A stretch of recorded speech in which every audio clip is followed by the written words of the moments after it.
Olá, alunos! Apresentarei para vocês agora a segunda aula do nosso curso de Economia Monetária e Financeira. Essa aula 2 a gente vai detalhar o sistema financeiro nacional. Então, basicamente, dizer quais são as instituições e firmas que participam desse sistema, ok? E qual é a função de cada uma delas, tá? Então, basicamente, o objetivo dessa aula é fazer com que vocês tenham o conhecimento de todas as instituições e firmas, né, bancárias e não bancárias, que participam e constituem esse sistema financeiro no Brasil, então como ele está estruturado e qual a função aí de cada uma dessas instituições dentro desse sistema, né, de modo a fazer com que esse sistema funcione e atinja os seus objetivos, ok? Então, a bibliografia que eu recomendo para essa aula e que eu utilizei foi o do Assaf Neto, né? Um manual, né, de mercado financeiro ali do Assaf Neto, seu capítulo 3. É um dos manuais, se não o mais conhecido, né, e mais utilizado aí dos manuais de mercado financeiro. Mas qualquer manual de mercado financeiro que vocês de repente já possuam, né? Porque se vocês já possuírem aí algum manual de mercado financeiro, vocês podem utilizar, porque realmente esses manuais costumam ser bastante caros, a compra de um livro desse.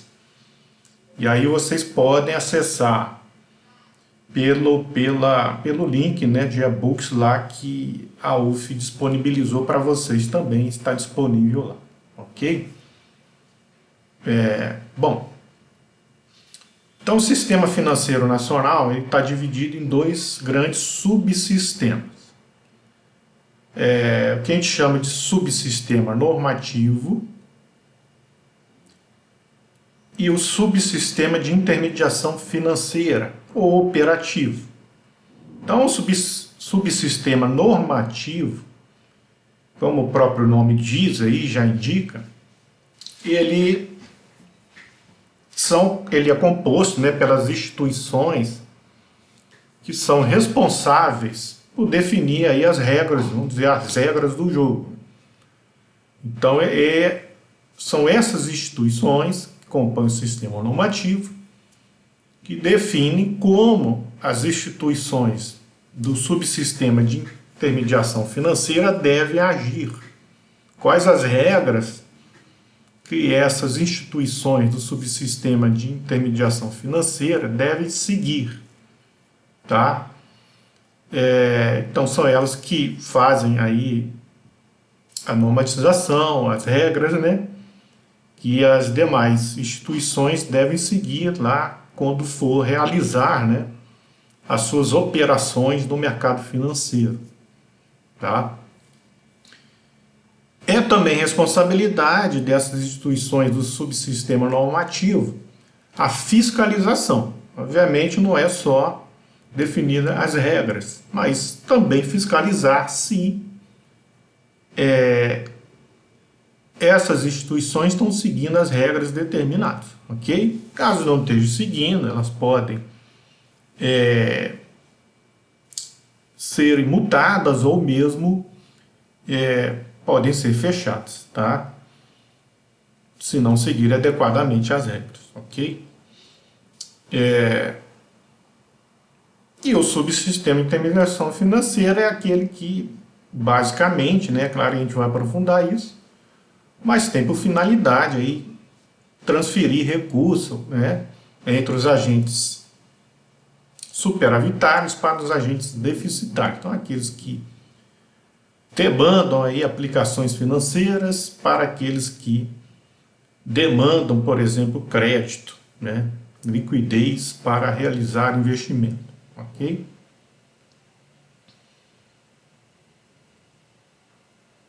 Bom, o subsistema é constituído por instituições financeiras, todo o sistema, né, é constituído por instituições financeiras, públicas ou privadas. Então, todo o sistema financeiro, tá? Existem instituições públicas e privadas, né? Então, algumas instituições, as do sistema normativo, né, são todas públicas, né? Então, está sob o controle do governo, determinar as regras do jogo e fiscalizar. No operativo, né? Então,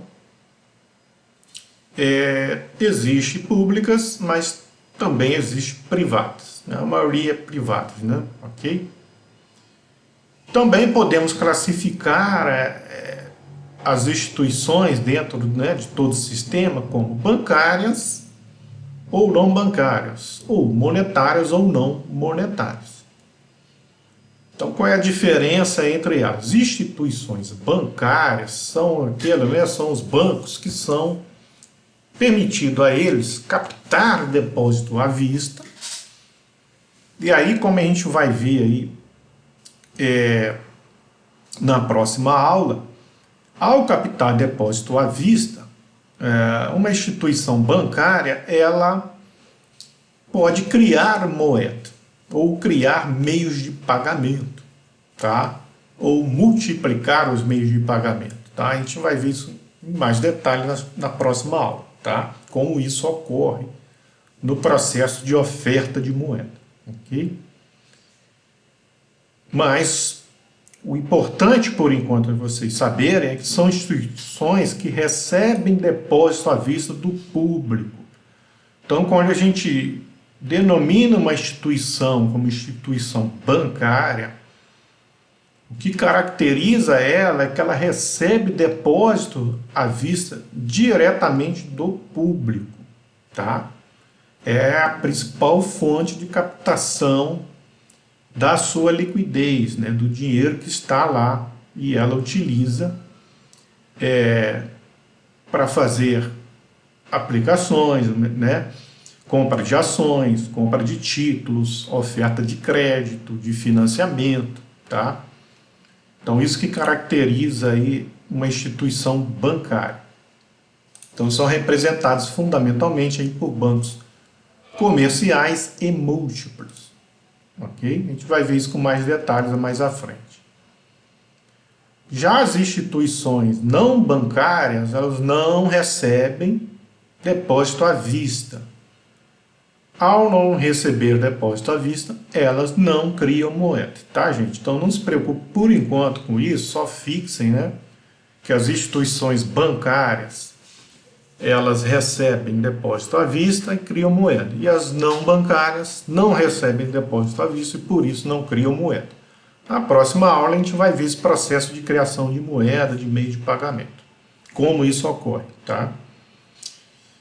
Então elas atuam com ativos não monetários, tá? Como ações, letras de câmbio, certificado de depósito bancário, debêntures, e são constituídas pelas instituições financeiras que operam no mercado financeiro, tá, gente? Ok? Então tá aqui a estrutura, né? Uma estrutura aí do sistema financeiro nacional. Então essa estrutura, ela se refere especificamente ao caso brasileiro, tá, gente? Então cada país tem a sua própria estrutura. Então, com certeza, difere de um país para outro essa organização, tá? Essa é a organização do nosso sistema financeiro, tá? Então, aqui eu coloquei para vocês apenas o subsistema normativo, que a gente vai tratar primeiro aqui. Então, são as instituições, todas elas públicas, que determinam ali as normas, as regras do jogo e fiscalizam. E tem o poder de fiscalizar se as instituições privadas estão seguindo ali o determinado, tá? Então, nesse subsistema, a gente tem aqui o Conselho Monetário Nacional, o Banco Central do Brasil, né? A Comissão de Valores Imobiliários e algumas chamadas instituições especiais, que é o Banco do Brasil, o BNDES e a Caixa Econômica Federal. Só tome cuidado com relação a esses três, porque são instituições que também atuam no sistema operativo, né? Ok? O Banco do Brasil, BNDES, Caixa Econômica também vão atuar no outro subsistema operativo, não só no normativo. Mas aqui é para chamar a atenção, né? Porque a gente tem muito conhecimento dessas instituições atuando de forma operativa. E aqui é para chamar a atenção para vocês que essas instituições também possuem poder de normatização e de fiscalização, ok? Então, por isso são chamadas aí instituições especiais, ok? Dentro aí do sistema financeiro nacional. Bom, agora vamos detalhar cada uma dessas aqui. Então, primeiro aí o Conselho Monetário Nacional é uma das instituições aí, então, mais importantes, porque é ela que normatiza a política monetária, creditícia e cambial, tá? Então, é bom chamar a atenção para isso, porque muitos pensam que o Banco Central, mesmo com essa aprovação, né, da lei da autonomia, né, do Banco Central, muitos pensam que o Banco Central teria esse poder normatizador. Não tem, mesmo com a lei aí da autonomia, que não é uma lei de independência. É uma lei de autonomia, autonomia diferente de independência, e isso eu já mostrei para vocês lá na disciplina de Teoria Macroeconômica 3, né? Se vocês não estão lembrados, revisem isso. Diferença entre independência e autonomia do Banco Central. Ok? Então, ele não tem, o Banco Central não normatiza, né? Essas políticas econômicas. Quem normatiza essas políticas econômicas é o Conselho Monetário Nacional. Então, é ele que vai dizer como o Banco Central tem que fazer, por exemplo, a política monetária.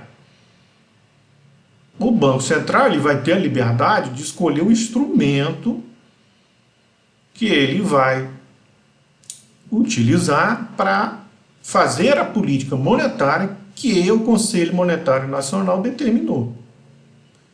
Então, por exemplo, né, a gente vai estudar mais à frente, mas vocês já possuem algum conhecimento prévio, que eu também mostrei na disciplina lá de Macro 3, sobre o regime de metas de inflação. A gente não se aprofundou, porque o objetivo é se aprofundar nessa disciplina aqui. Tá? Mas vocês já têm aí um conhecimento prévio, né? Básico, né? Superficial, vocês já possuem, que é o regime de metas de inflação. A gente vai ver nessa disciplina, além do regime de metas de inflação, existem outros tipos de regimes. Regime de metas cambiais e o regime de metas monetárias. Então, quem decide ainda no Brasil qual tipo de regime a gente deve utilizar é o Conselho Monetário Nacional, ok? O Banco Central apenas opera, né, operacionaliza a política monetária, assim como isso serve para política creditícia e política cambial, ok? E basicamente o Conselho Monetário Nacional é composto por 3 representantes, né? O ministro da Economia, tá? Tem atenção no livro, lá no livro ainda está ministro da Fazenda, tá, gente? Então, O Ministério da Fazenda se transformou já em Ministério da Economia recentemente. Os livros editados já há mais algum tempo ainda estão lá no Ministério da Fazenda, tá? Ele é o presidente, então o ministro da Economia é o presidente do Conselho Monetário Nacional. Além dele, o ministro do Planejamento, né, aquele que é responsável pela política fiscal do governo, implementação lá dos gastos do governo, determinado lá no orçamento, tá? E o presidente do Banco Central do Brasil, ok? Por isso que há muita confusão, assim, mas o Banco Central também tem certo poder de normatização, porque o presidente do Banco Central participa do conselho.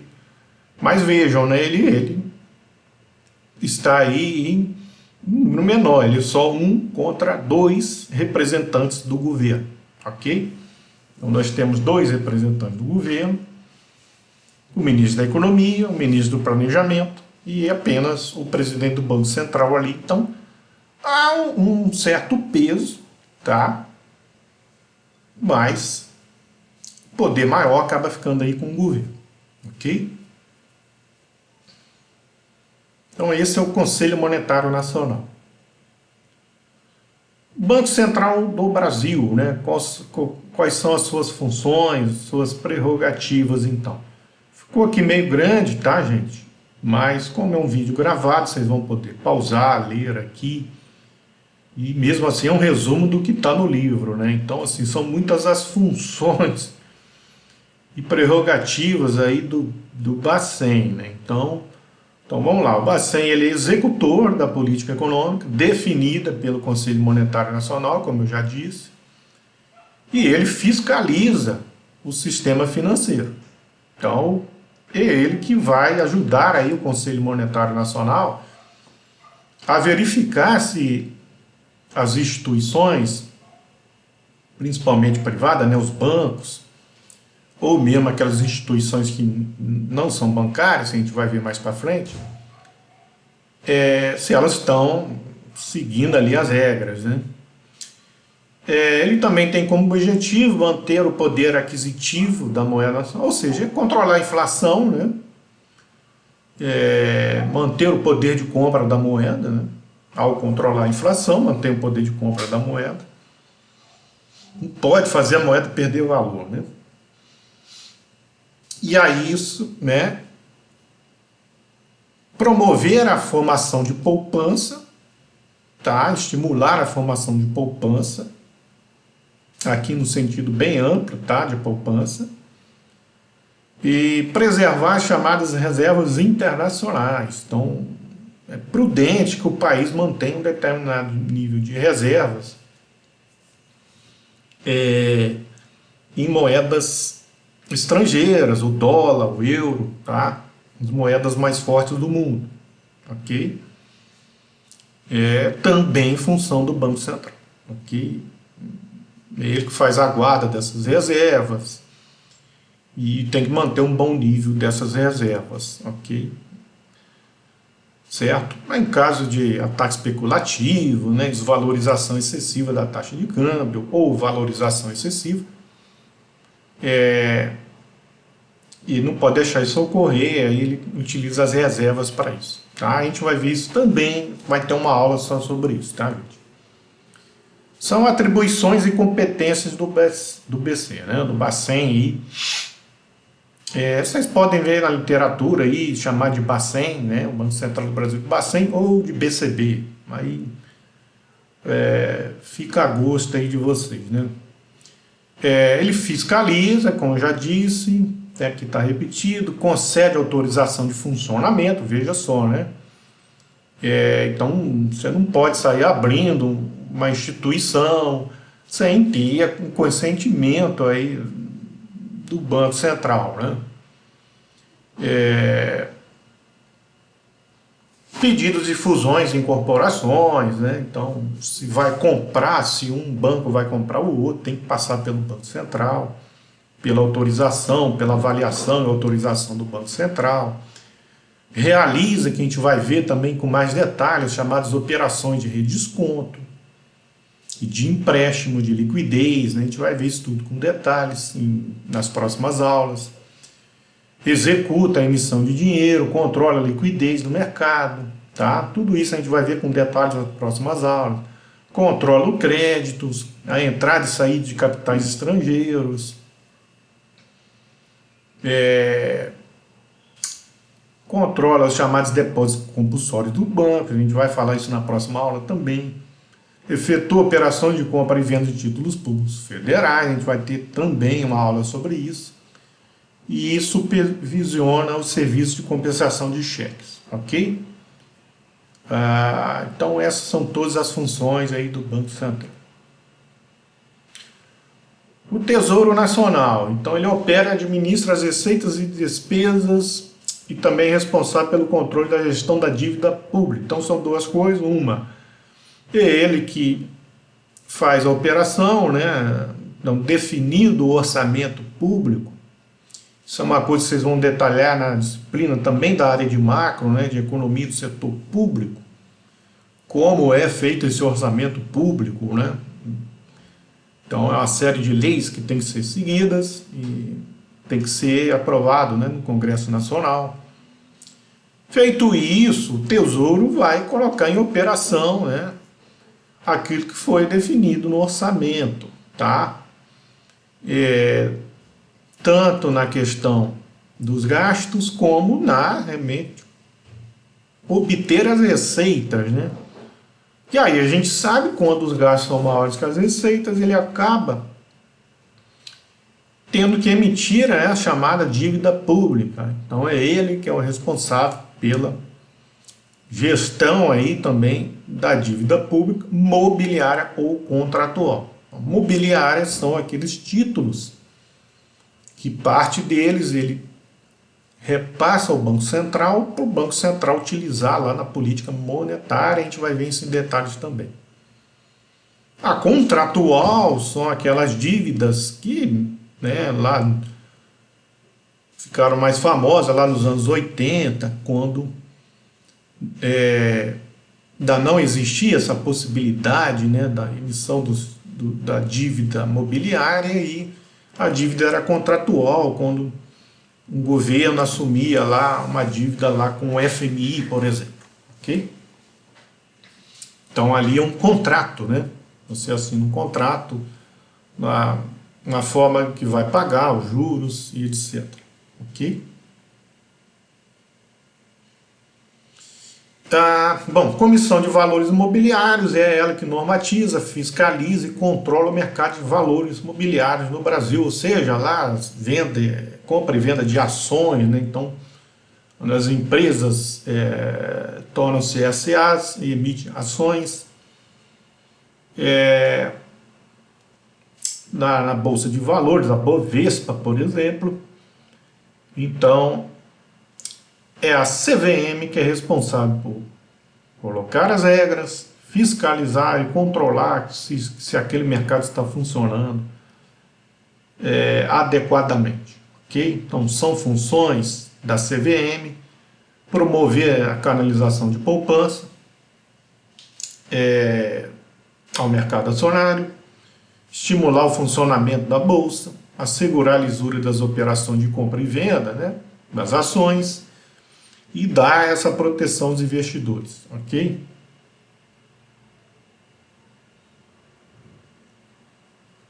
Então aí as instituições, então por fim as chamadas instituições especiais, a gente tem então o Banco do Brasil, que não só opera como um banco, mas também tem algumas funções especiais.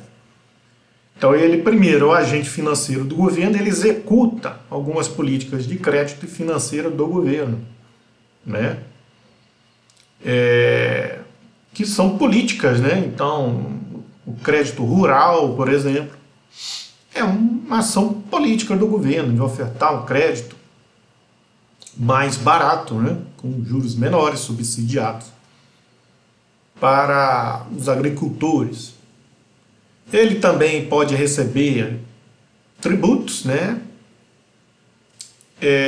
Em nome do governo. Então ele faz recolhimento de alguns tributos e realiza alguns pagamentos para a União, né? Ok? Então ele executa a chamada política de preços mínimos agropecuários, né? Também, além dessas taxas de juros subsidiadas nessa área agrícola, existe também ali a compra, né, a garantia de um preço mínimo para a safra, né? Então é uma política também do governo. E também é o executor da política de comércio exterior, ok? Então, além de realizar as funções aí típicas de banco que a gente vai ver mais à frente, não só banco comercial, mas ele também atua como banco de investimento e desenvolvimento, que a gente vai ver o que é aí mais à frente na aula, ok?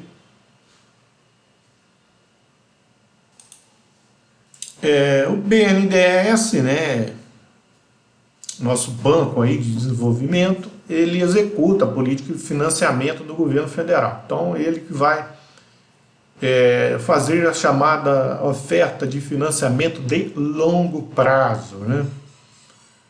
Então, com o objetivo principal de equipar e reequipar e fomentar, né, o investimento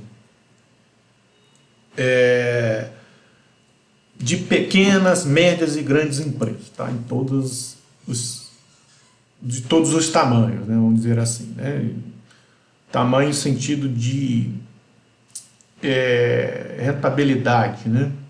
Das menos rentáveis até as mais rentáveis. Por meio de várias linhas de crédito voltadas aos setores industrial e social, as empresas consideradas de interesse ao desenvolvimento do país, tá?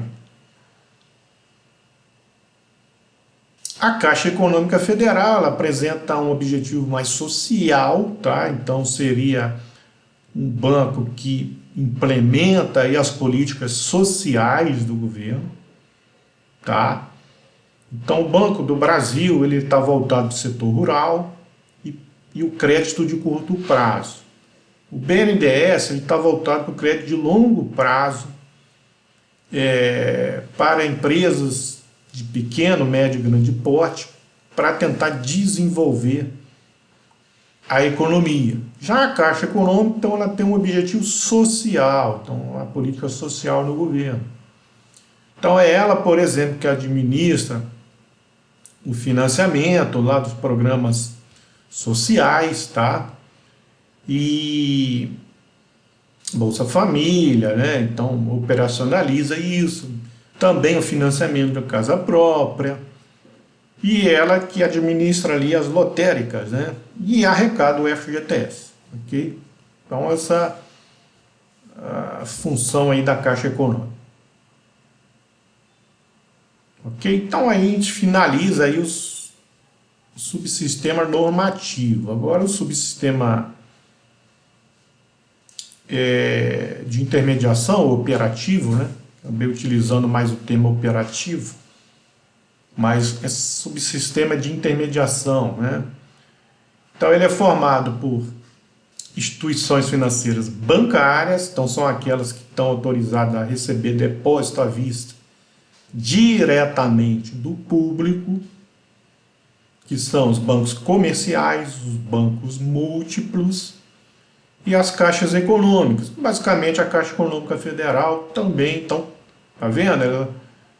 Ela é tanto normativa quanto operativa. Mas também existem as instituições financeiras não bancárias, tá? Ou seja, que não recebem depósito à vista diretamente do público. São os bancos de investimento, o BNDES, a sociedade, bancos de investimento, bancos de desenvolvimento, tem os privados também, além do BNDES. A sociedade de crédito, financiamento e investimento, que a gente vai ver o que é.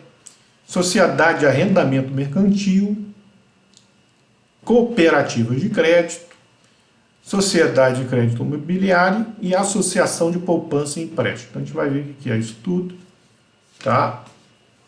Além disso, a gente tem o SBPE, que é o Sistema Brasileiro de Poupança e Empréstimo. Está dentro dele a Caixa Econômica, a Sociedade de Crédito Imobiliário, a Associação de Poupança e empréstimo e bancos múltiplos. Temos instituições auxiliares, como a Bolsa de Valores, sociedade corretoras de valores imobiliários, sociedade distribuidoras de valores mobiliários e agentes autônomos de investimento. E, por fim, instituições não financeiras, tá? Que são sociedade de fomento comercial, as factories e as seguradoras. Então, a gente vai ver isso tudo agora. Okay? Então, começando por banco comercial, aí o mais importante, né, dentro disso tudo, eles promovem o financiamento de curto e longo prazo, apesar dos bancos comerciais no Brasil terem um foco maior no curto prazo, tá? Ficando esse longo prazo muito para o BNDES, tá?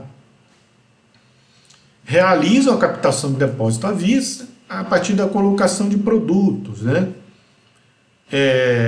Não só o depósito propriamente que a gente conhece, mas o depósito que é o que a gente conhece de curto prazo, lá chamado realmente, onde você tem sua conta corrente, está lá o seu depósito lá.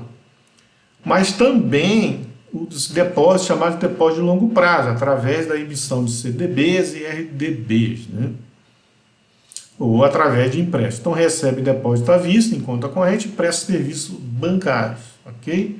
Então todos aqueles tipos de serviços bancários, ok? Esse tipo de coisa, algumas coisas a gente não vai ficar detalhando aqui. Eu tenho uma disciplina optativa que eu não oferto todo semestre, mas ela está disponível no YouTube também, mesmo não sendo ofertada. Quem tiver curiosidade sobre isso, pode dar uma olhada lá nos vídeos onde eu detalho melhor essas coisas, tá? Principalmente o funcionamento dos bancos, do sistema bancário, ok? O banco de investimento, então o que é isso? O que é um banco de investimento? Qual a diferença dele para um banco comercial, né? Então o banco comercial atua mais no curto prazo, captando depósito à vista. Já um banco de investimento, ela não é bancária, então ela não capta depósito à vista, somente depósito a prazo, ok? Então, somente os depósitos de longo prazo, tá? Normalmente administram fundos de investimento, tá? E realizam abertura de capital na Bolsa de Valores, fornece capital de giro ou ainda capital fixo. Então também pode fornecer capital de curto e longo prazo, ok? Já os bancos múltiplos, eles atuam nos dois segmentos, tá? Tanto no comercial quanto no de investimento. Então, por isso que se chama banco múltiplo, tá, gente? Eles fazem as duas funções, de banco comercial e de banco de investimento, ok? A chamada Sociedade de Crédito, Financiamento e Investimento, também é não bancária, ou seja, não recebe depósito à vista diretamente do público, são mais conhecidas por vulgarmente as financeiras, né? Então essas financeiras que vocês conhecem, onde as pessoas mais desesperadas, né, vão lá pegar um crédito caríssimo, né, ali no desespero, né, elas dedicam-se basicamente ao financiamento de bens duráveis às pessoas físicas por meio do mecanismo denominado crédito direto, CDC, né, crédito direto ao consumidor, CDC. Ok?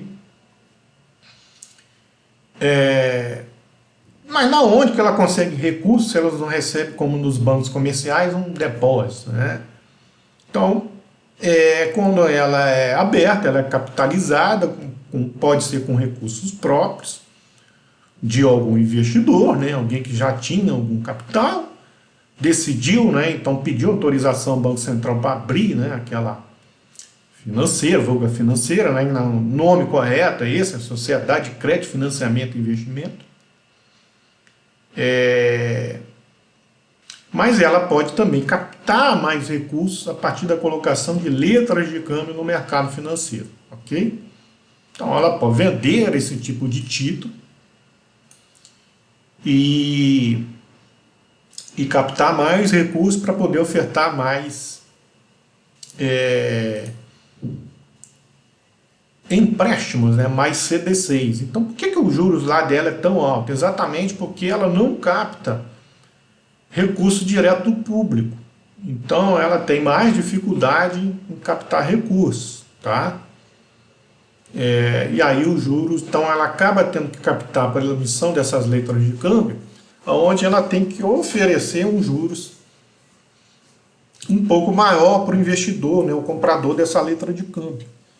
Então os juros dela acaba sendo um pouco mais elevado para poder compensar ali a sua função ali, né, seu negócio, ok?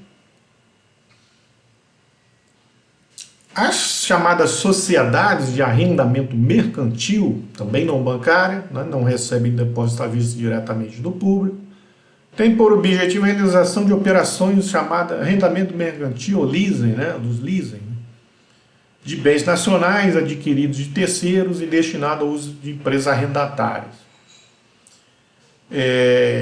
Então, os recursos que lastreiam essas operações são levantados principalmente pela emissão de debêntures. Então, essa aqui, por exemplo, capta os seus recursos a partir de debêntures e empréstimos no país e no exterior, ok? Para a realização de leasing, ok? As sociedades de crédito imobiliário, também não bancário, voltam-se ao financiamento de operações imobiliárias, tá, gente?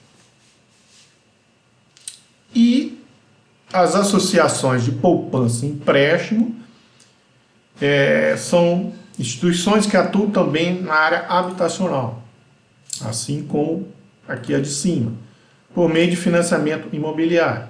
Então fazem parte aí a SBPE, e a fonte de captação é a caderneta de poupança, tá, gente?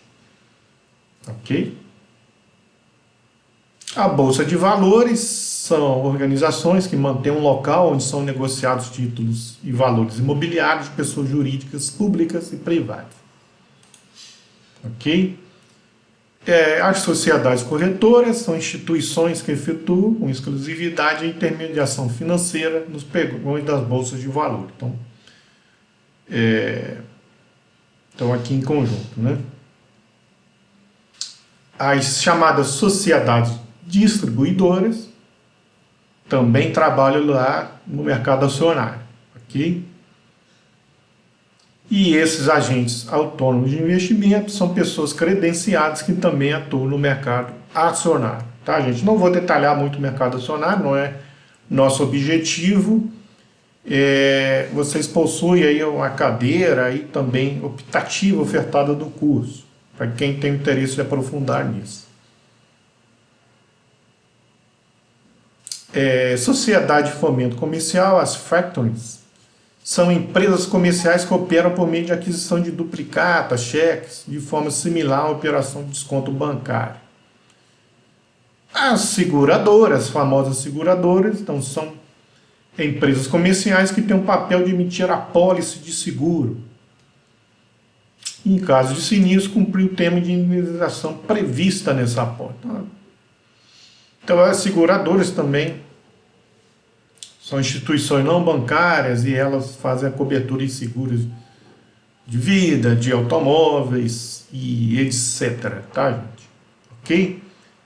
Bom, gente, então foi isso. O objetivo dessa aula era bem breve mesmo, expor para vocês só a estrutura, para que vocês não saíssem desse curso sem saber aí a estrutura e o funcionamento aí, né, das principais instituições, né? Algumas aqui eu não perdi muito tempo, mas vocês podem, tendo interesse, se aprofundar através do livro. Mas as mais importantes é saber lá as instituições do sistema normativo e principalmente a função aí dos bancos comerciais, né? Que vai ser aí o mais importante aí para o segmento do curso, né? Para o prosseguimento aí do curso, que a gente vai tratar dessa questão aí da oferta e demanda de moeda aí nas próximas aulas, tá? E a atuação, e aí logo depois o curso se desdobra na atuação do Banco Central e do governo aí nessa questão monetária, tá bom, gente? Então, Agradeço aí a paciência de todos e um forte abraço, né?